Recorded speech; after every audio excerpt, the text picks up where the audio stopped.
Hello everyone. तो दोस्तों आज हम बात करते हैं स्टेनोग्राफी क्या होती है, स्टेनोग्राफर क्या होता है और किस तरीके से हम एक स्टेनोग्राफर जो है वो बन सकते हैं, अपना कैरियर जो है वो बना सकते हैं। ठीक है, तो सबसे पहले हम देखते हैं स्टेनोग्राफी क्या होता है। ठीक है, स्टेनोग्राफी। ओके दोस्तों, स्टेनोग्राफी जो है ये एक शॉर्ट हैंड लैंग्वेज होती है। क्या होती है? शॉर्ट हैंड लैंग्वेज होती है दोस्तों।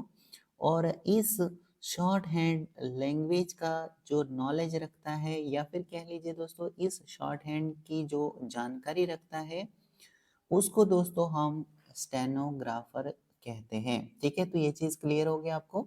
स्टेनोग्राफी क्या है?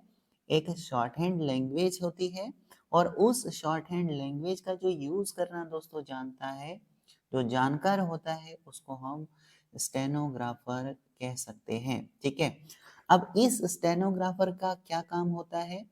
स्टेनोग्राफर का जो काम होता है दोस्तों, convert speech into any into symbolic language. Like दोस्तों, जैसे मान लीजिए कोई स्पीच दे रहा है दोस्तों, हिंदी भाषा में दे रहा है। ठीक है, हिंदी में दे रहा है, या फिर मान लीजिए इंग्लिश भाषा में कोई स्पीच दे रहा है।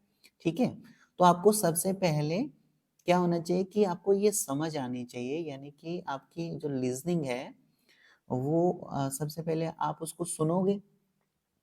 तो सुनते टाइम आपको ये चीज क्लियर होना चाहिए दोस्तों कि हिंदी में क्या बोला क्या जा रहा है, या फिर दोस्तों इंग्लिश भाषा में स्पीच चल रही है, तो आपको ये चीज पता होना चाहिए कि इंग्लिश में जो है वो पर्सन क्या कुछ बोल रहा है अपनी स्पीच में। ठीक है ना, तो ये नॉलेज तो आपके पास होना ही चाहिए, क्योंकि अगर आपको ये नॉलेज नहीं होगा कि पर्सन बोल क्या रहा है इंग्लिश भाषा में या फिर हिंदी भाषा में, तो उसको आप कन्वर्ट कैसे कर सकते हो, है ना। तो इस चीज का भी आपको नॉलेज होना चाहिए।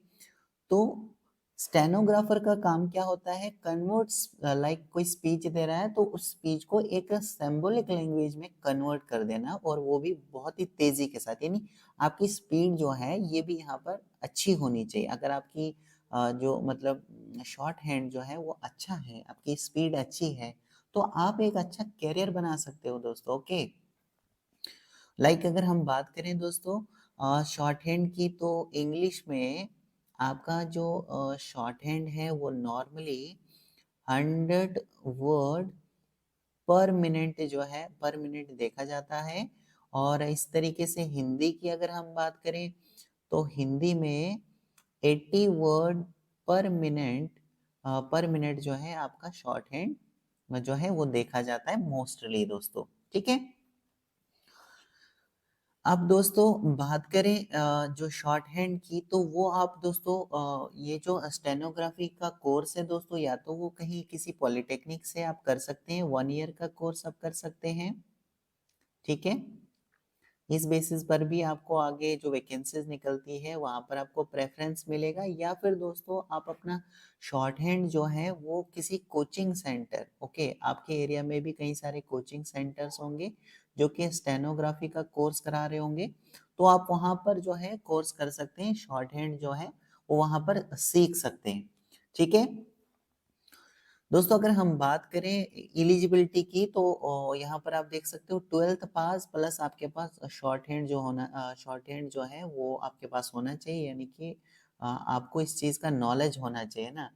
शॉर्ट हैंड यानी लाइक जैसे मैं आपको समझाऊं, जैसे इंग्लिश भाषा में अगर हम इस तरीके से लिखते हैं ONE 1, है ना, तो ये तो हमने पूरा यहाँ पर लिखते हैं ना 1, तो अगर इसको हमने शॉर्ट में लिखना होगा तो किस तरीके से लिखते हैं? जस्ट लाइक इस तरीके से, है ना।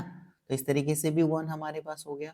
तो इसी तरीके से ये जो हमारे पास शॉर्ट हैंड होता है, ये एक लैंग्वेज को एक सिंबॉलिक लैंग्वेज में कन्वर्ट किया जाता है इसको। ठीक है, तो ये आप सबसे पहले सीखेंगे किस तरीके से वो सिंबॉलिक लैंग्वेजेस में ये चीज कन्वर्ट किया जाता है, तो इसमें आप कोचिंग सेंटर्स की हेल्प ले सकते हैं दोस्तों। स्टेनोग्राफी की अगर हम बात करें, तो इसके लिए कई सारी वैकेंसीज जो है निकलती हैं, जैसे एसएससी की ओर से वैकेंसी निकलती है, कई सारे सेंट्रल लेवल के जो डिपार्टमेंट्स हैं उनमें स्टेनोग्राफी की रिक्वायरमेंट रहती है। इस तरीके से DRDO में भी वैकेंसी निकलती है, रेलवे में वैकेंसी निकलती है। इंडियन आर्मी में वैकेंसी निकलती है स्टेनोग्राफर की। इसी तरीके से दोस्तों बीएसएफ, सीआरपीएफ, तो कई सारे जो है डिपार्टमेंट्स में जो है ये पोस्टें निकलती है स्टेनोग्राफी की, ठीक है। बात करें दोस्तों एग्जाम पैटर्न की, तो इसके लिए रिटन एग्जाम सबसे पहले आपका लिया जाता है, जिसमें मैथ, इंग्लिश, जीके, रीजनिंग जैसे एरिया से आपको क्वेश्चंस पूछे जाते हैं। और हर एक क्वेश्चन के लाइक एमसीक्यू टाइप के होंगे, तो एक क्वेश्चन के लाइक 4 ऑप्शंस होंगे। 4 में से जो भी आपको राइट लगता है वो आपको चूज करना होता है। तो इस तरीके से आपका ये एग्जाम इसका पैटर्न होता है। जैसे ही रिटन टेस्ट चला जाता है उसके बाद आपका स्किल टेस्ट लिया जाता है, आपकी स्पीड वगैरह चेक की जाती है। लाइक जैसे कोई पर्सन, मैंने ऑलरेडी बताया, जैसे कोई पर्सन अगर स्पीच दे रहा है या कुछ बोल रहा है, उसको आप एक तरह से सिंबॉलिक लैंग्वेज में यानी शॉर्ट हैंड में किस तरीके से कन्वर्ट करते हो, आपकी स्पीड क्या रहती है, वो सारी चीजें यहाँ पर चेक की जाती है। लाइक जैसे मैंने आपको बताया नॉर्मली 100 वर्ड पर मिनट इंग्लिश में देखा जाता है, और हिंदी में 80 वर्ड पर मिनट जो है मोस्टली यहाँ पर देखा जाता है। ओके, स्कोप की अगर हम बात करें तो प्राइवेट में भी और गवर्नमेंट में भी आप अपना कैरियर जो है बना सकते हैं दोस्तों। और इसी तरीके से अगर हम स्टार्टिंग सैलरी की बात करें तो 25,000 से 30,000 आपकी सैलरी स्टार्टिंग रहती है। और जैसे जैसे आपका एक्सपीरियंस बढ़ता है उसी तरीके से आपकी जो सैलरी है वो भी यहाँ पर इंक्रीज की जाती है। ओके, सो दोस्तों मैं होप करता हूँ कि आपको ये सारी चीज़ें जो हैं क्लियर हो चुकी होंगी, आपको वीडियो हेल्पफुल लगी होगी।